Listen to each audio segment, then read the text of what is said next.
Good morning, everyone. Thanks for joining us. My name is Jen Benty. I'm the Public Information Coordinator for the Consortium of Appalachian Fire Managers and Scientists. A few quick notes before I pass this on to our presenter, Mike Stambaugh.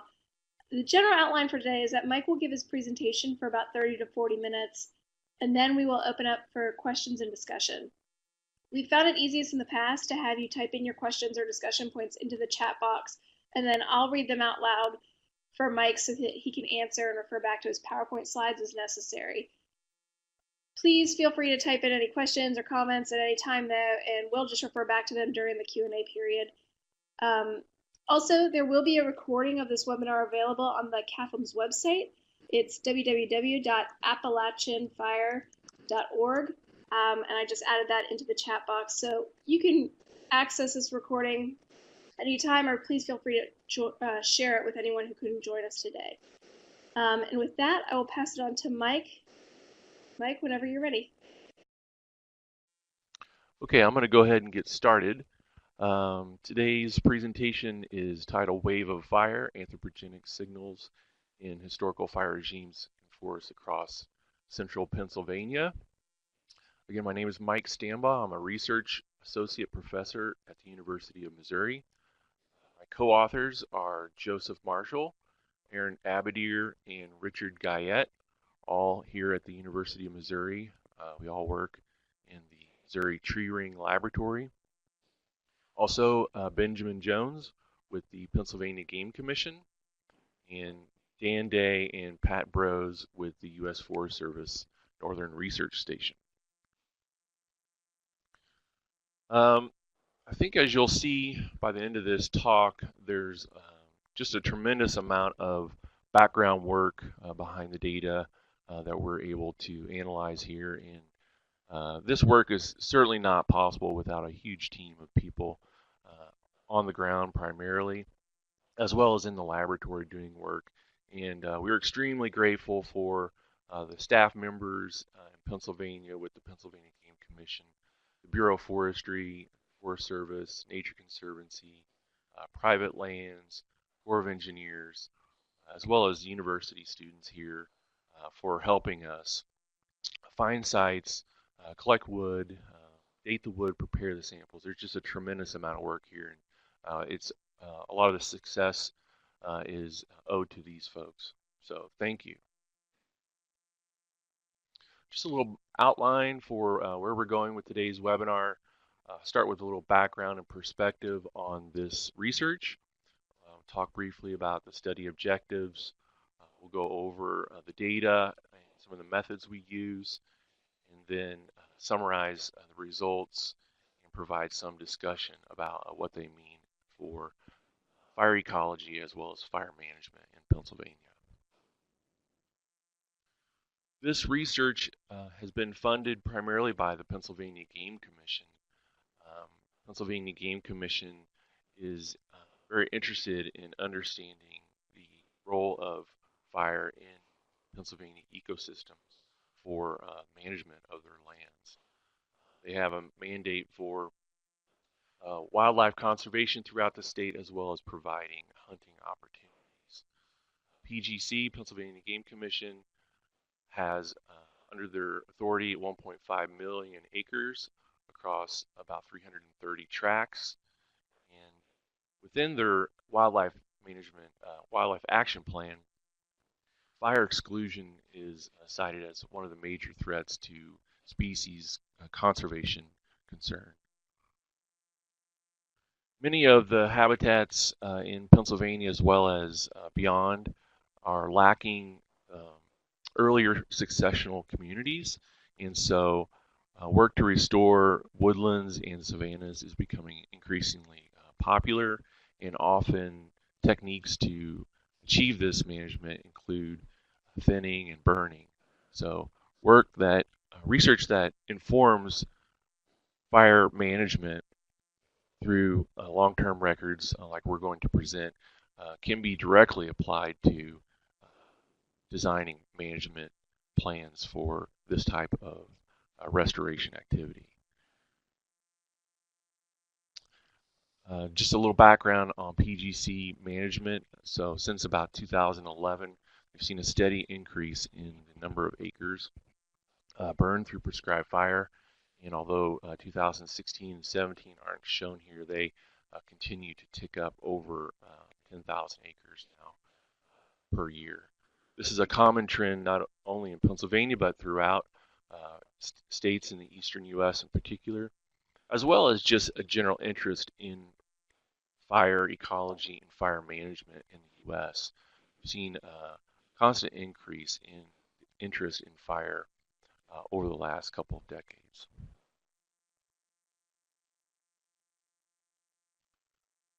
There's lots of information suggesting that fire regimes are highly departed, particularly in the eastern U.S. and western U.S. And a consequence of altered fire regimes has been changing vegetation, leading to changing ecosystem processes across large extents. These changes are often difficult to see as well as measure, and for management, particularly fire management, there's a strong need to understand how much change has happened, exactly where this change has happened, how long have these changes persisted, and what are some of the drivers that have influenced the change in fire regimes. With this information, it's common to have a broader perspective, not only on wildlife management, but on any kind of land management. So the more you know, the more informed you are to make management decisions for your desired objectives. This whole kind of concept of looking at history to understand change and using this to inform management falls under what's called applied historical ecology. I don't hear this term talked about much, but it's a very appropriate context for restoration activities. Here on the left, you can see a paper cited by Swetnam et al. In 1999, where they really outline what applied historical ecology is. So I encourage folks, if you're interested in this, to look at this paper. Probably a large misnomer within some of this historical research is that I think folks tend to think that this information is what we want to manage towards. So we want to manage towards restoring some previous time frame. But applied historical ecology isn't actually advocating that, but it is advocating for having a place-based context for understanding the current patterns and processes that we see, as well as to design management goals that are actually achievable based on what has happened in the past. There are other resources that outline what applied historical ecology is. There's a great resource out of the Fort Collins Science Center of USGS that goes into this further, as well as people have been kind of talking about this and around this for quite a while. You see a lot of this as a theme, for instance, with some of Aldo Leopold's writings. So this really leads to our objectives of trying to provide more information about change in forests as well as in fire regimes.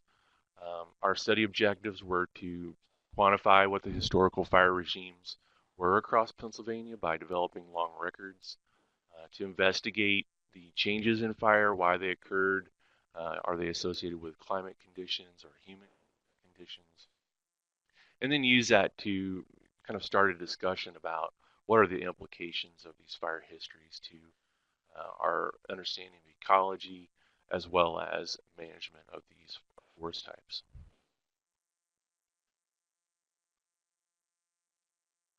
So how do we start going about this? First it is really looking for sites that have the potential to provide this type of information. They're not readily advertised in books or websites, and really the only way to know this is to get on the ground and cover lots of area. What we're looking for are woody materials that have the ability to span long time periods. We're primarily interested in periods prior to written history, and so typically we don't even conduct a study or consider a site unless it's able to provide 300 to 400 years of information. These sites are somewhat there's some ability to predict where these sites may exist. However, past land use has a huge impact on where sites are located. And past land use is fairly difficult to predict. So, in this case, in this cartoon, it can be this stark where you can just come over a hill and all of a sudden there's all types of woody material like stumps and down logs and standing snags with fire scars available for sampling. Our criteria are we need enough materials within about a 1 square kilometer area. It's about 250 acres. The reason for that area is that most fire histories are conducted on a spatial extent to that, so it allows us to compare results to previous studies. Typically, we're looking for 20 to 50 trees or remnants within that type of area.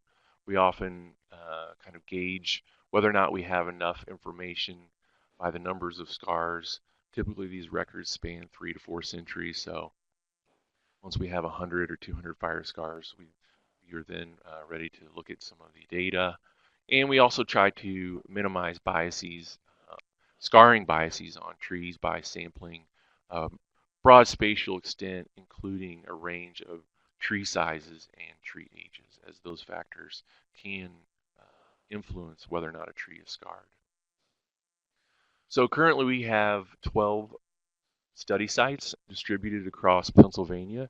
So at the top, here's 3 different maps, but of Pennsylvania, the black box in this area represents the region of this topographic map. And each of these triangles show where we have study sites located within that region. This region consists of the Ridge and Valley, primarily in the Allegheny Plateau. The study site numbers are listed here on the left. The next column gives you an idea of how many samples we have at each of those study sites. So anywhere from 28 to almost 50 samples at these sites. These sites represent a mix of fire-adapted species. So some of the sites are composed of Table Mountain pine, that's TMP. Some of them have pitch pine. Some of them have red pine, which is RP. And then one of them contains a small component of shortleaf pine. The elevations range anywhere from about 360 up to 650 meters above sea level. These are primarily in the Ridge and Valley province within the Appalachian Mountains. There are some Appalachian upland sites. And then on the Allegheny Plateau, these are the deep valleys section in terms of ecological sections. Soils represent stony soils, sandy loams, up to very stony soils. And then each of these sites have kind of a progressive history in terms of European settlement.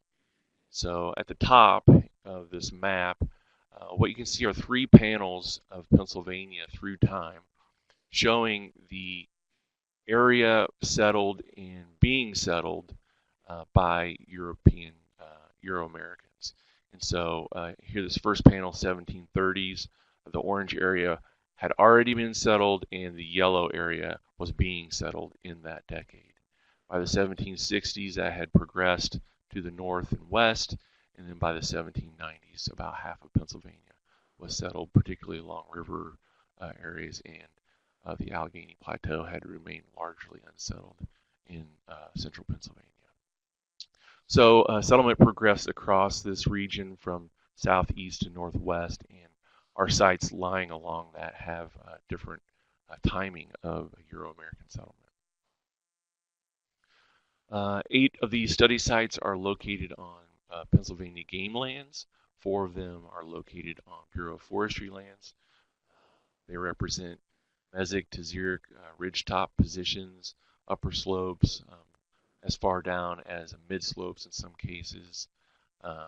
Often these are oak pine stands, or would have been historically maybe even pine oak stands that are now embedded within what's maybe typed as dry oak or northern hardwood forests.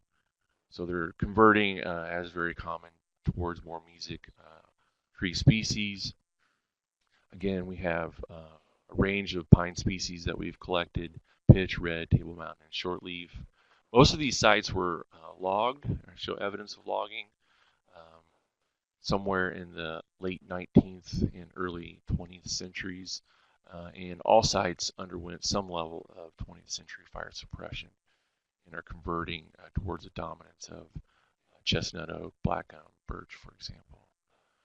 Very common are American chestnut remnants and sprouts across these sites.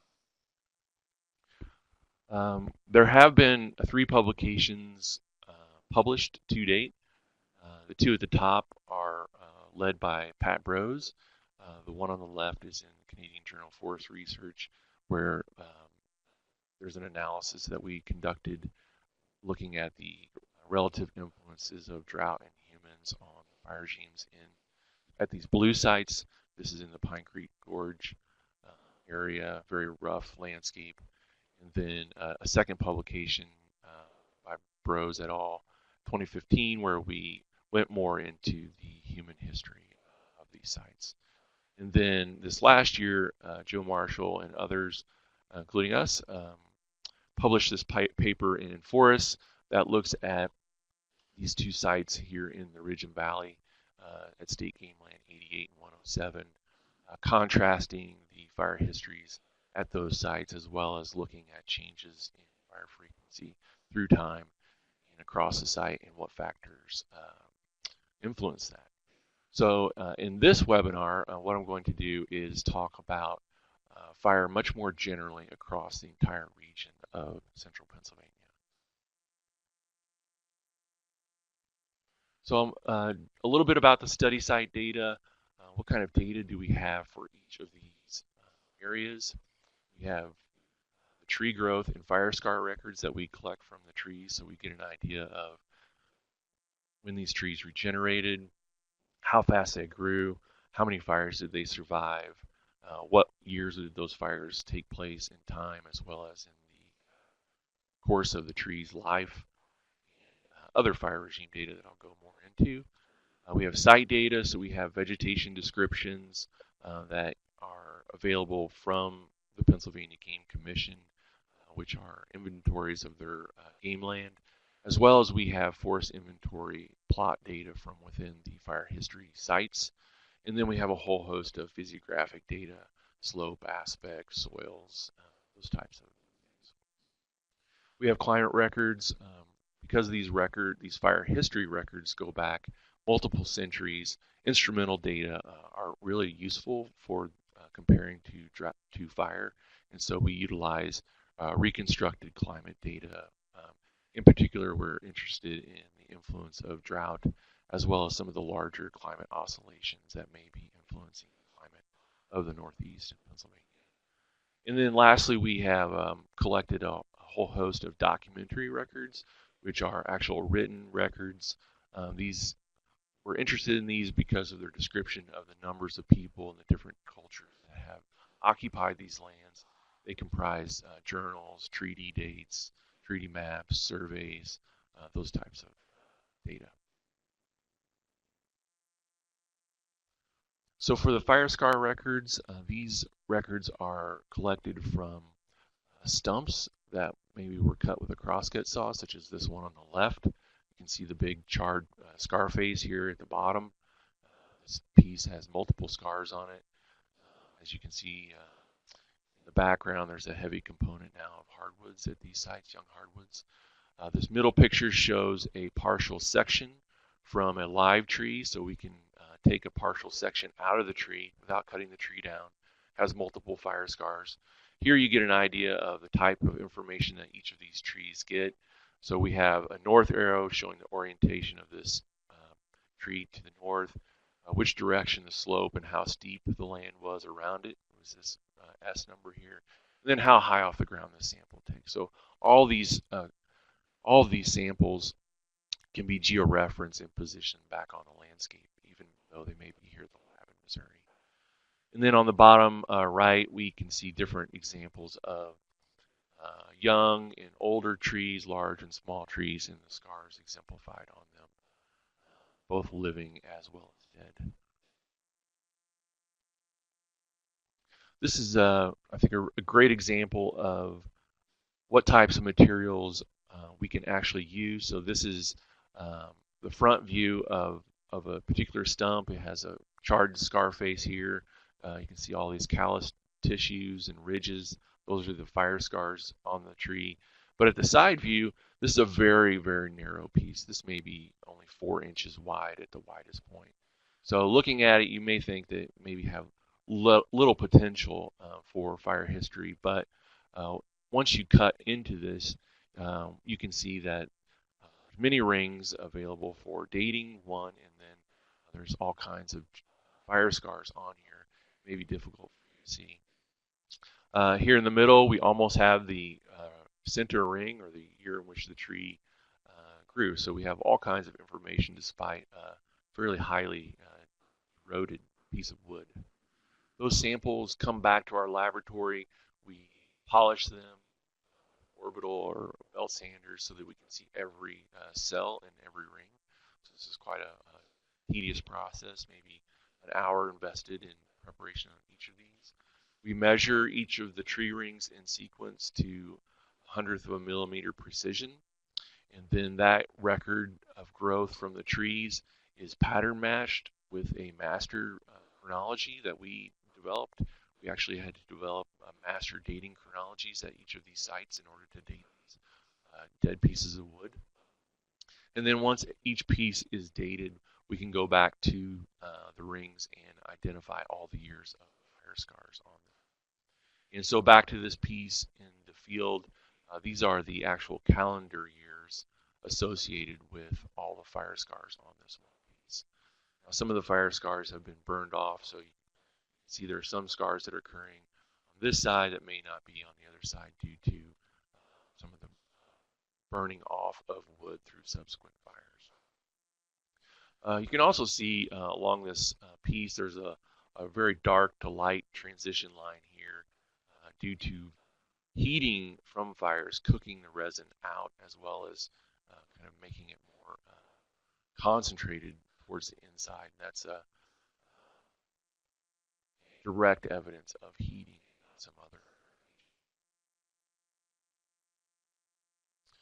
For each of the fire scars, it is possible to determine the seasonality in which those fire scars occurred. Seasonality, our classification of seasonality follows methods outlined by Kay and Swetnam.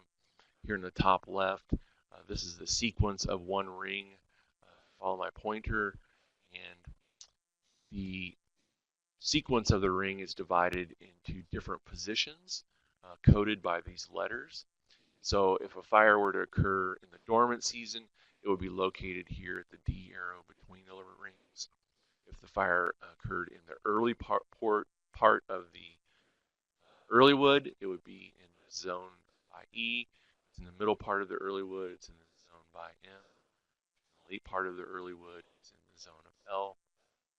And then if it occurs in the late wood, which is kind of the transition where cells get smaller as well as cell walls get thicker, it would be classified as A, so in late growing season. So not all scars are viewable. Some of them have rot or are kind of burned off, but when possible, we classify the seasonality. Here on the bottom is an example of dormant season fire scars. So the first response of the tree to the injury is actually right at the intersection of rings, so that the tree was dormant. Versus on the right, you can see this little strip of early wood or light colored wood has formed before the scar occurs, and so we know that this is a fire that occurred while the tree was growing. In this case, it's probably an earlier season fire. All those fire scars are compiled by tree to the whole site. So this is a graph that shows fire history data for one site. This is at State Game Land 107. Each of these horizontal lines represent the lifespan of the tree. So out here on the end, these are live trees that go back to about 1900 to 1850. These vertical ticks here are fire scars on those trees. So there's 3 fire scars here on this 10706 tree. And then all these trees down here would be dead wood collected at the site that we've dated, aligning it with the growth patterns of live trees. And all of these tick marks show the fire scars dated on that dead wood. Dead wood is older back here to about 1620, this early tree. All these fire scars are, their dates are shown here at the bottom. So this represents the fire history at the entire site, all these years here. So there's a pulse of fire, a fairly frequent fire here, from 1645 to 1665. There's a break in fire, and then it starts to get increasingly frequent through the 1800s. No fire at 107, this game land 107 after 1893. So from these data, we can measure fire frequency, or how, what are the number of years between these fires through time. We get a measure of fire seasonality by the location of all those fire scars in the wood.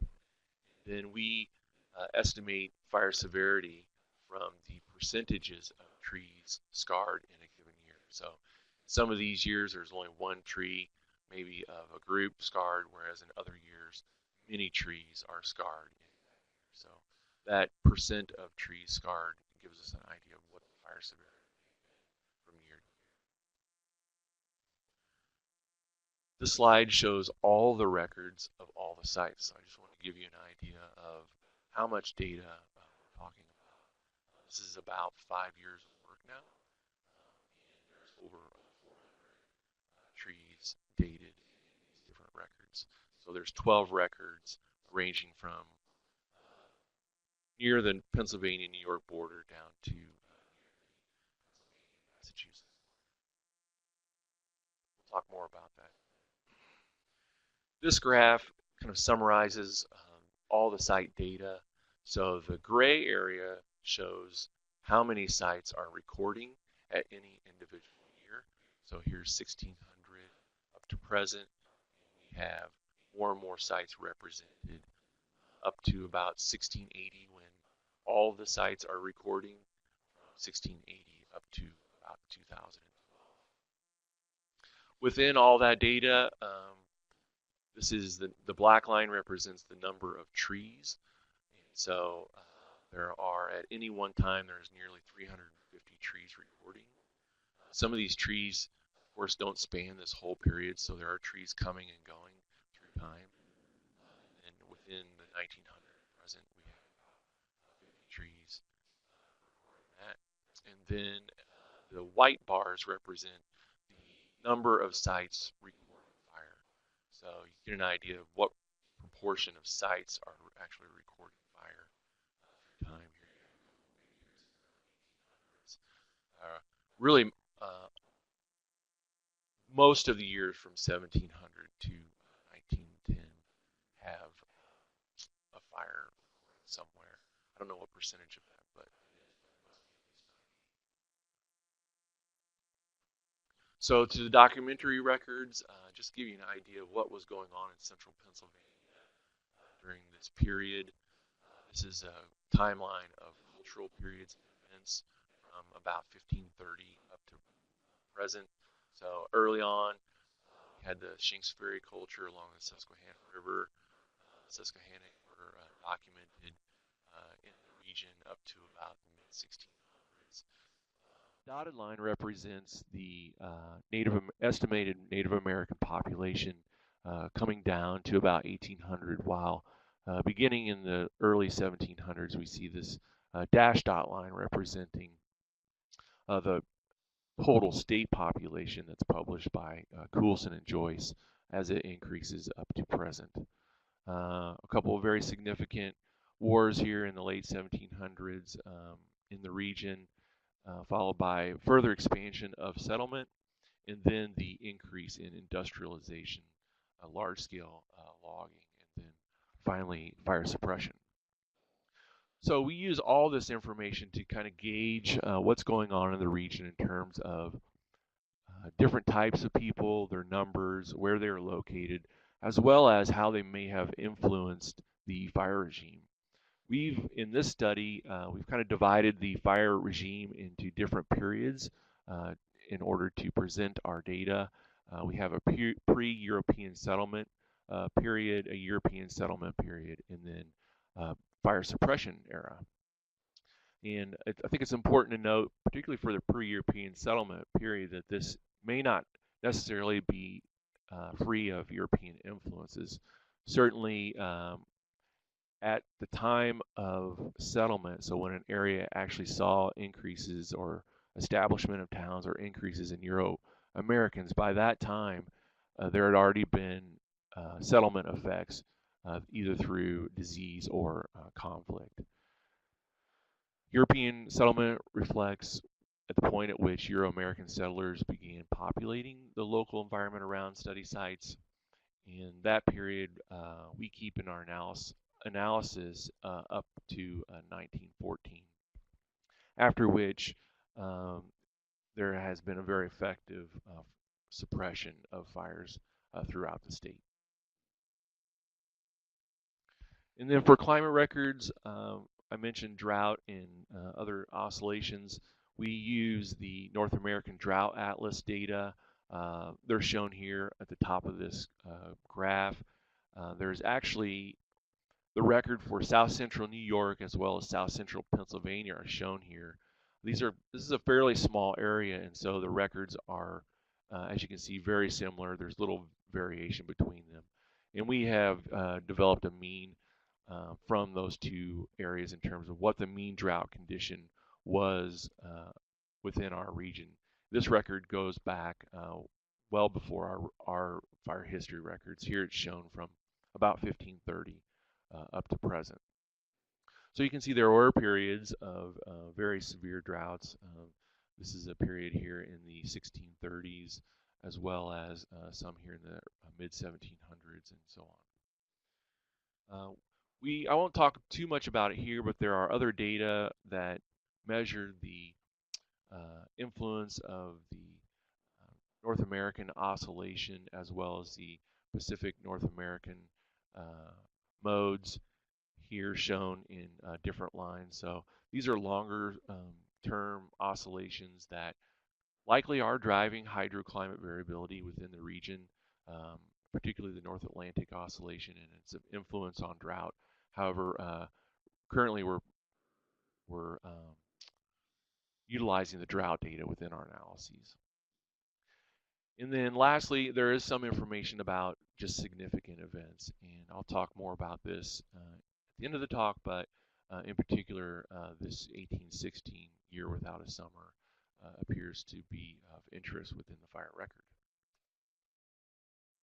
Okay, so what types of data analysis are we performing? We have all kinds of data describing fire intervals, so the ranges of fire intervals, the mean fire interval, the Weibull median interval. It's a different measure of central tendency.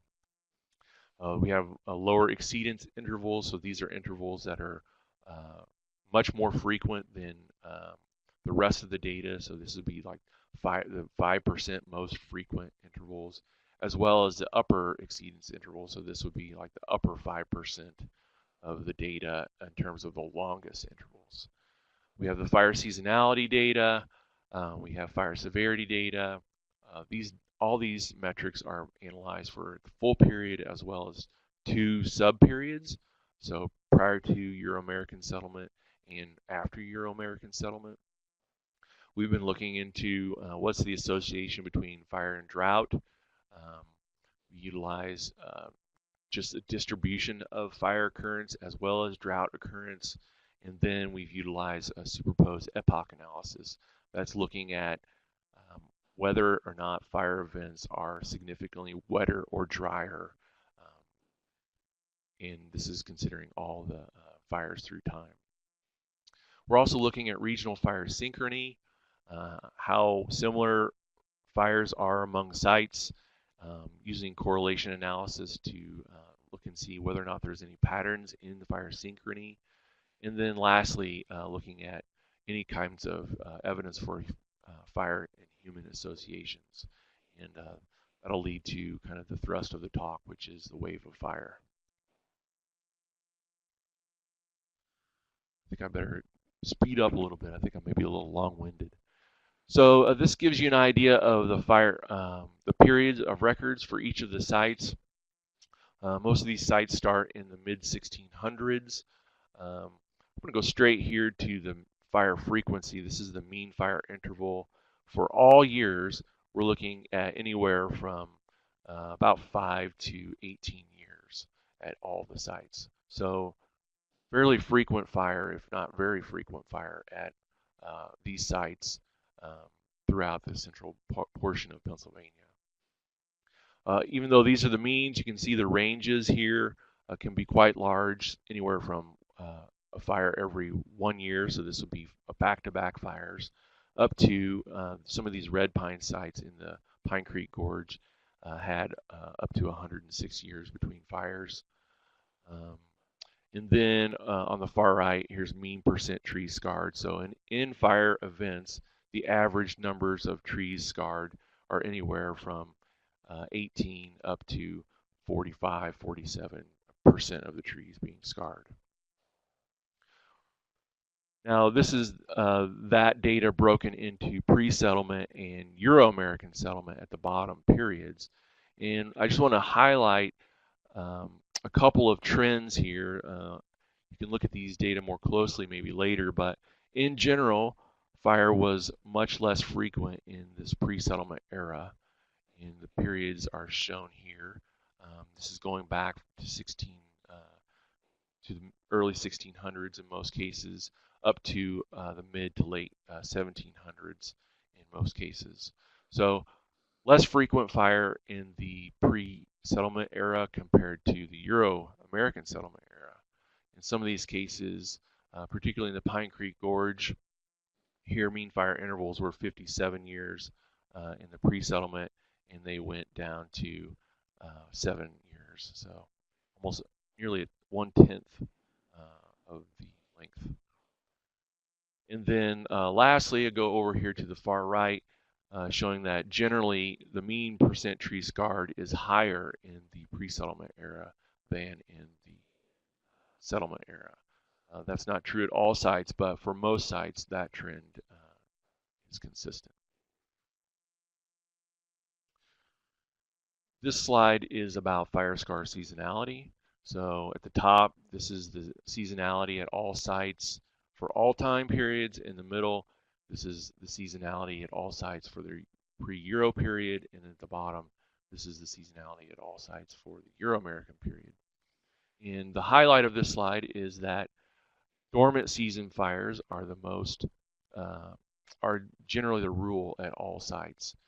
In cases where dormant season fires are low, typically that is because most of the fires are unidentified, classified as U here. So at all sites, dormant season fires are the dominant seasonality.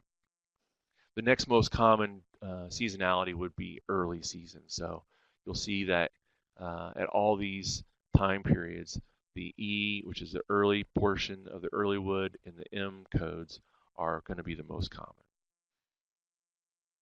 And then on the far right, you can get an idea of, if you combine all growing season fires, what percentage of the total fires are the growing season fires. So here it's ranging anywhere from 2% up to about 40% for all years. Okay, talk a little bit about fire and drought. One thing that's interesting about the different sites is that over time, drought may not be distributed equally. And so here on the left, you can see the black portion of this graph represents the distribution of drought throughout all years from 1500 up to present. So regardless of fire, drought conditions are normally distributed across this region. And I show that because in this case, it would appear that a larger proportion of the fires are occurring in this near normal condition in terms of drought.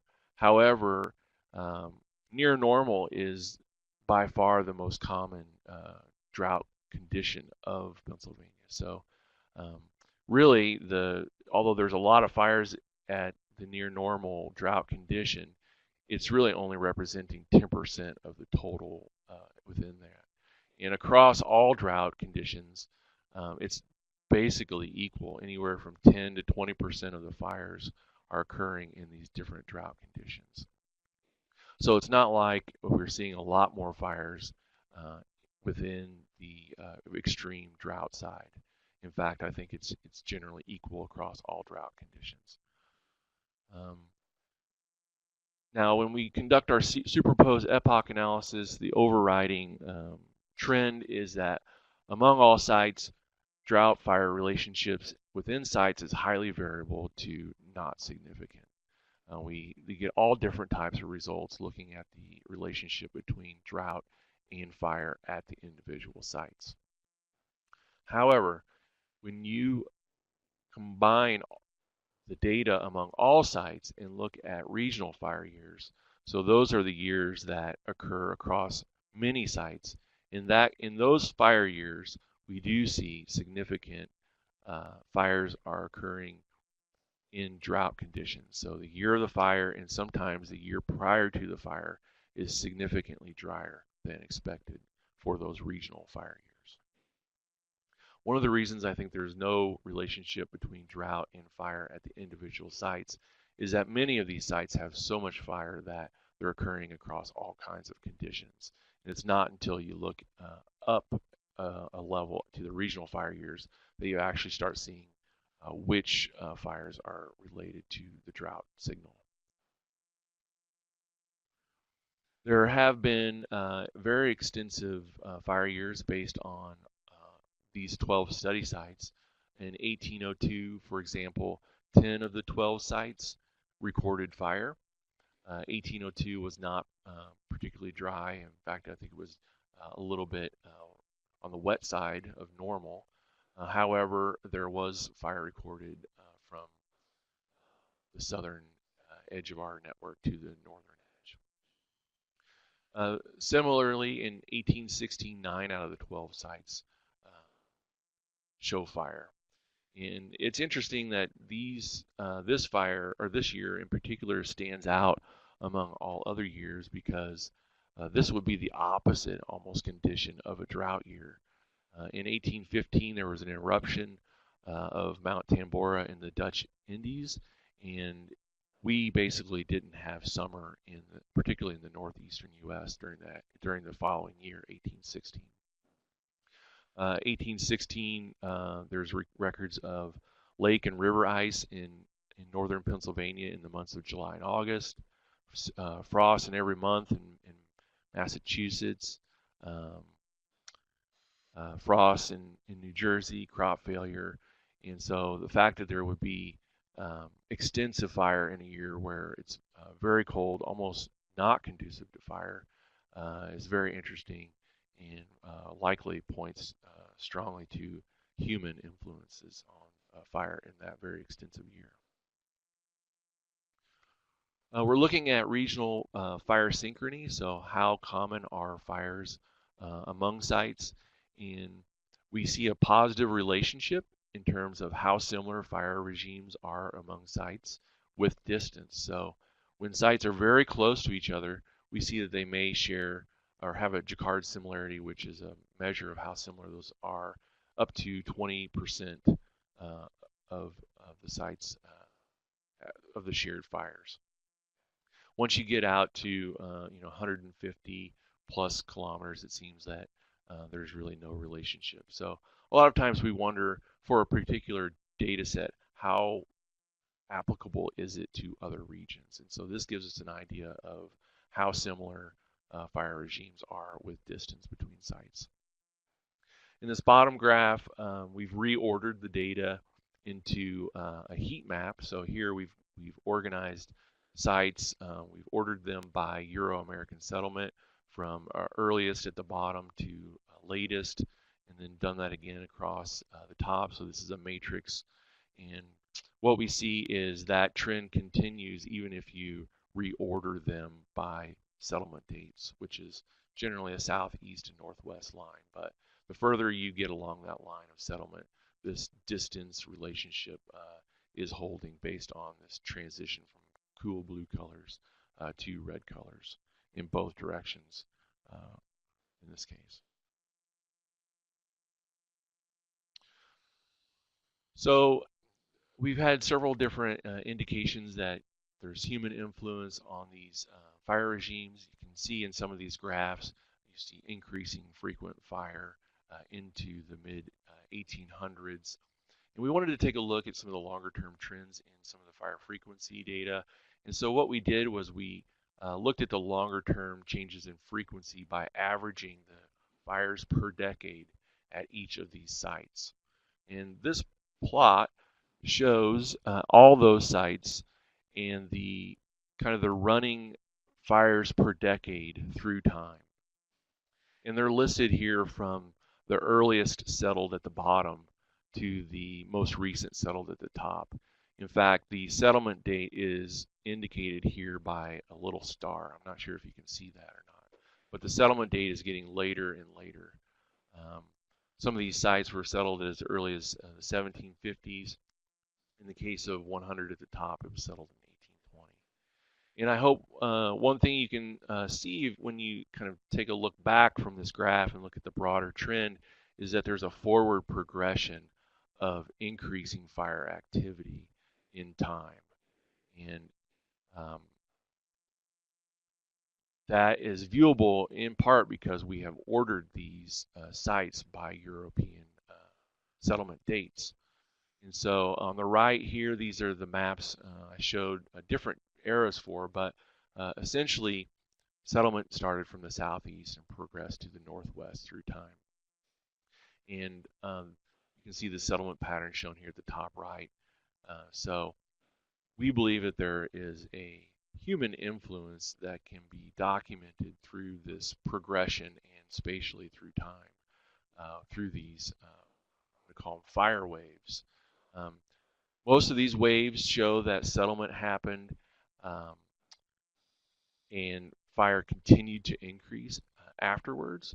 Also, a lot of them indicate that prior to settlement, there was an overall lowered period of no fire activity. So in some of these cases, it seems that you have very little fire activity prior to the settlement date.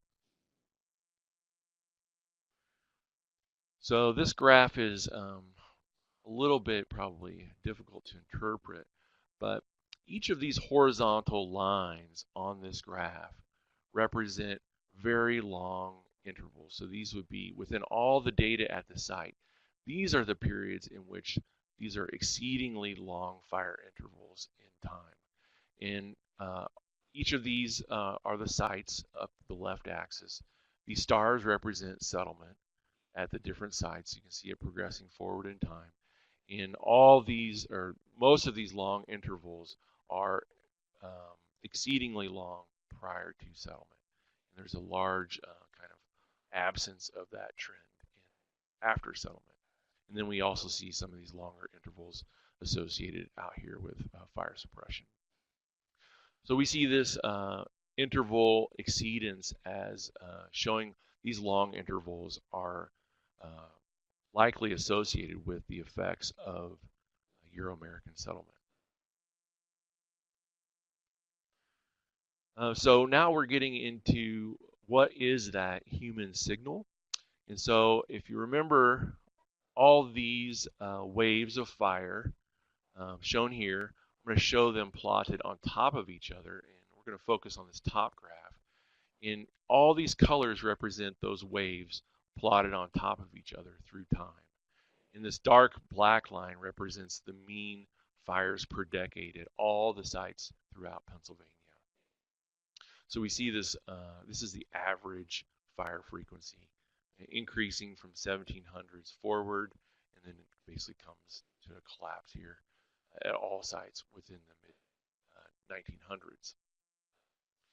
So one of our hypotheses was that if we reorder all these curves at the top by their settlement dates, so align them all by settlement, that the variability between all these sites should decrease if, in fact, by realigning them by human influence, you are actually detecting that.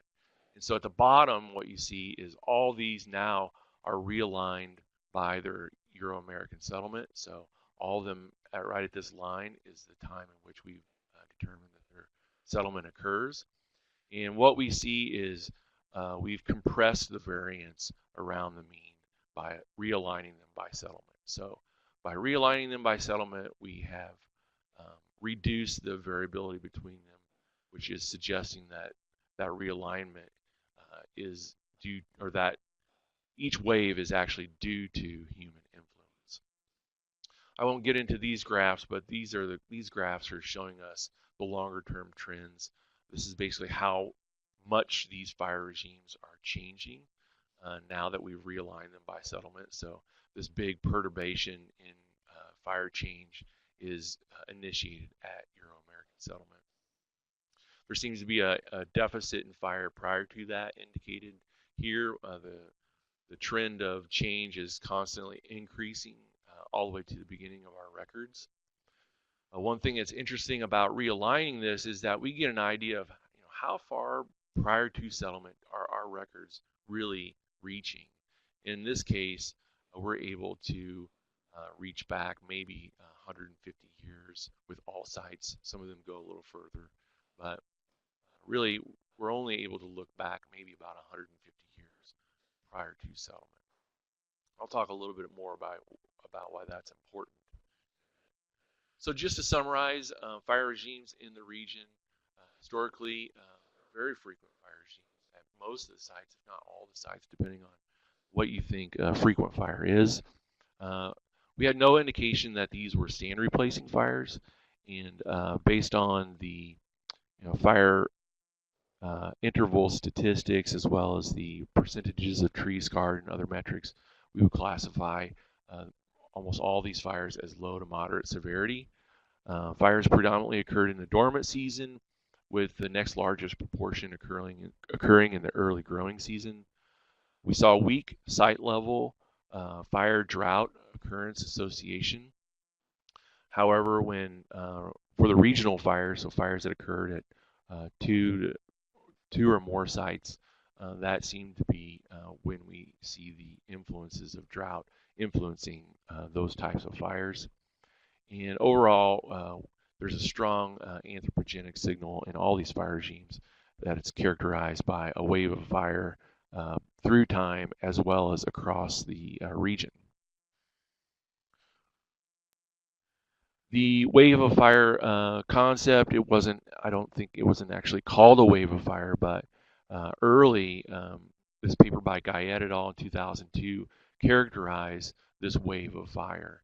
And so here in the Current River watershed in Missouri, from depopulated Native American eras through settlement, you can see the regional fire activity conforming also to this wave of fire. Here at the bottom, they show the changes in different types of people. So some of this is due to maybe due to the actual Native Americans that inhabited the region, followed by changes in different types of Native American groups moving through the region, as well as increases in Euro-American settlement. So there's all kinds of cultural and population dynamics going on here. And I encourage you to look into this paper if you're interested in the human factors influencing fire regimes. But the ultimate point here is that there's also this wave of fire seen in Missouri associated with settlement. So it helps bolster our argument that this is a human wave of fire that we're seeing in Pennsylvania. We're now looking at all of our records across northeastern U.S., primarily some in Canada. But what we see is this wave of fire is not just Pennsylvania or Missouri, but we think it's a wave of fire crossing the entire continent. We're currently looking at its progression both through time and space, But at the top, we have kind of listed the coastal sites. Pennsylvania isn't shown here, but it would fit nicely in this wave of fire. Um, Early in the 1700s, along with these sites in Alabama, as well as along the Gulf Coast, here the site in Louisiana. And as you progress westward, these sites at the bottom are out in the Great Plains. We see a later wave of fire as well as a much smaller wave of fire. And in some cases, these are much more strongly documented as a human caused than some of the early ones when documentations are just hard to find. One interesting implication is that these areas, particularly in the western parts of our range, have a much later wave of fire. And so our ability to see pre-settlement uh, fire regimes is much uh, stronger because we have a much longer period available to us to see pre-settlement effects because settlement was so much later. Um, as opposed to places like along the coast or in Pennsylvania, these had much earlier colonization, much earlier waves of fire. So these western sites may give us some information about how conditions may have been, for instance, in Pennsylvania, since we can't go back in time nearly as far as some of those western sites. These green highlighted portions of some of these lines indicate when at these different sites the General Land Office surveys occurred or when major vegetation descriptions occurred. And in almost all these cases, the wave of fire had already started or even peaked by time these vegetation descriptions occurred. So I don't think this has ever been taken into consideration, but in many cases, the fire regimes had gone through decades, if not a century, of changes before vegetation was described. So we're very interested in looking further into how that may influence our interpretations in Pennsylvania as well as beyond. Okay, so just to wrap it up, what are we working on now and where are we going? We're working on some more finer scale variability in fire regimes. So we're interested in how fire frequency varies across landscapes, so by slopes or by different ridge and valley transitions. What was the distribution of historical fire sizes? So we're trying to map some of the locations across landscapes of fires and try to get a handle on what their potential sizes were prior to settlement in particular. We're looking at some of the tree growth information. So how do trees regenerate and survive as well as maintain growth when there's a very frequent fire, for example. And then we're very interested in putting modern day management into historical context. So looking at how current fires, be it prescribed or wild, compared to historical fires, as well as their effects, and then whether or not fire management allows these forests to be more resilient or resistant to different external factors. So with that, I'd like just to acknowledge all the different sources of funding. This work is currently being funded, and most of the data support has come from the Pennsylvania Game Commission. So we're extremely thankful for their support. There's been added significant support by the Pennsylvania Bureau of Forestry, as well as some initial support just to get this work off the ground in Pennsylvania by the U.S. Forest Service Northern Research Station. And then I'd be remiss if we don't recognize the other historical funding sources of fire history. Without other data, we would really have no context for some of the results that we're seeing in Pennsylvania. So these other groups have funded fire history, particularly in the eastern U.S., through our lab in the past. So I think I ran over a little long, so I'm not sure if there are any questions or not, but I'm happy to take those now. Mike, that was great. Thank you. And thank you for the detail on your methods, even if it was a little long. So for now, we'll open this up to questions and discussion. So if you have questions or something you'd like to discuss further, please type it into the chat box. We'll give you just a couple minutes to do that. Um, while we're waiting on that, one of the questions that popped into my head, Mike, if you wouldn't mind, how do you think these results should or might influence controlled burn plans, specifically in Pennsylvania? That's a great question. You know, it always it's kind of a boring answer, but it always boils down to what are your land management objectives. And so once you cross that bridge and determine whether or not fire is appropriate, if it is appropriate, then I think just considering how fire, how frequent fire would have been, its seasonality, all these things, should be able to help guide the beginning of a fire management program. But by no means is it, maybe what can be desired. Historical fires weren't prescribed fires necessarily, so they may not fit within prescribed fire, accepted conditions. Um, but for me, I think one of the more interesting points is that it appears that a lot of the historical fire was influenced by anthropogenic factors. And as a scientist and kind of a hobby land manager, I wonder what does that mean for future management? Does that mean that uh, these fire regimes need humans to persist? Um, so there's a lot of very interesting ethical uh, conversations, that can happen in terms of the role of humans in maintaining fire regimes and therefore maintaining maybe certain types of vegetation, as well as certain types of processes. So um, I think it gets kind of very, very confusing for me very quickly in terms of the human role of fire. But it does seem that our current vegetation, as well as the vegetation that was on the landscape whenever initial settlement occurred, was already heavily influenced by humans. And so what we have today to manage is that situation. And if nothing else, we're better informed um, with this information to kind of begin um, from that standpoint or from that condition.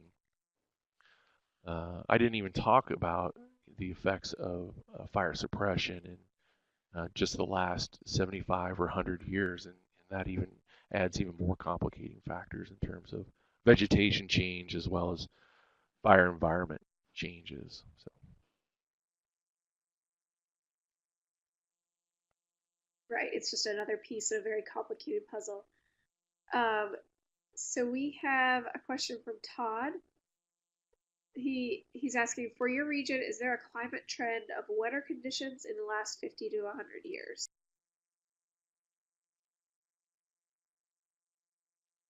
I assume that he's asking about Pennsylvania. Let me just scroll maybe up to that climate record. So the top graph here is a plot of Palmer Drought Severity Index for each year. And this would be about 1900 here and forward. And so, it doesn't seem to be there's a overwhelming number of years above the kind of dotted line, which is the mean here. Um, Certainly, there were droughts here in the 60s, um, but that's a good question. I'm not sure if I can answer that, but based on these data, it doesn't seem like every year's been wetter um, in recent decades. All right, and we have another question asking if you have any information regarding ignition sources. I assume that means for the fires that you've found in the tree ring studies. That's a great question. Unfortunately, none of these scars come with direct evidence of ignition.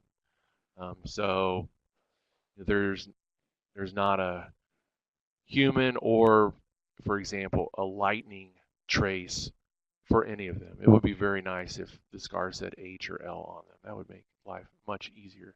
But at this point, all we can do is use other factors to understand what the likely sources of ignitions are. So that would be the characteristics of either the fire regimes, or meaning frequency, how it changes through time, seasonality, fire and climate relationships. All those have been used in other studies to suggest what the ignition sources are. Um, One of the things that should be very interesting will be looking at the historical extent of some of these fires. So, it may only take, in some cases, one ignition source to burn hundreds of square kilometers in certain situations. However, if these fires are very small, it would mean that there has to be all kinds of ignitions throughout the region for every year for these frequencies to occur.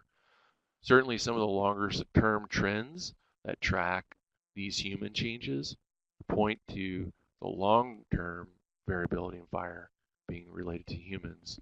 But again, there's no direct link to either a torch or a lightning strike within fire scar data, or almost any other fire history proxy data like these, such as charcoal or other records.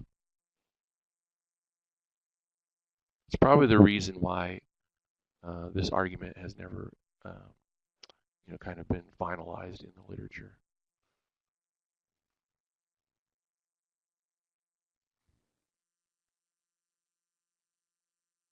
Great. Okay, we have, it looks like a couple people typing in, so we'll give them just a minute to collect their thoughts here.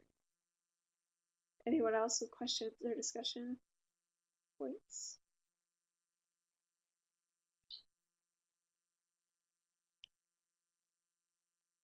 We have one here from Wesley. What is your thought on what the PA forest would look like without human fire?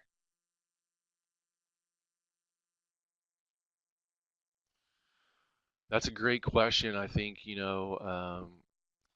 probably the best, show me, I'm a Missouri guy, show me evidence would be what they look like now. Um, and just go around Pennsylvania and look at areas that are currently transitioning to other forest types. You may be even able to go to areas that have maybe some small evidence of uh, non-human ignitions. So I don't know what the possible frequency rate of fires would be if there weren't human ignitions, but I presume it'd be very much lower than it was in the past, and you would see a transition away from these fire adapted pine species and more towards the mesic hardwood dominated forest types. Okay, we still have a couple people typing, so I'm just giving them another moment to collect their thoughts.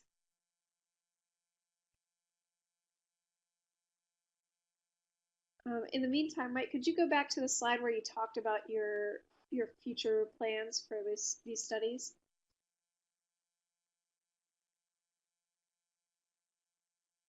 And so do you plan on continuing these studies just in Pennsylvania, or are you guys expanding to other regions as well? Well, we are expanding to other regions. So currently we have fire history sites in 22 states east of the Continental Divide. And so I'm not sure we are expanding them, but we do have quite a coverage already. Currently, some of the unpublished work that folks may not be aware of that we're working on are in Maine, um, Michigan, Georgia, New York, and um, Kansas, uh, some other states. We're finalizing projects. Certainly within the northeastern U.S. is a Great. That sounds like a fire lot of history future research in webinars the for northeast. us. Yeah, I'm sorry. Certainly, we're very interested in documenting the history of fire in the northeastern U.S. Um, it's probably the least studied region in terms of fire in the entire United States. Okay, well, it looks like we don't have any more questions or comments. Is there anything you'd like to add, Mike, as we finish up here? Oh, thanks again for the opportunity to present this. Sorry, it's not clear to me how many folks are online, but I appreciate everybody's time and attention. So that's it. Thank you. Thank you, Mike, and thank you everyone for joining us. And again, a recording of this webinar will be available on the CAFM's website, www.appalachianfire.org, and we will put announcements up about that on our Facebook and our Twitter page, and probably send it out through our newsletter as well. So thank you, Mike. Thanks for a great presentation.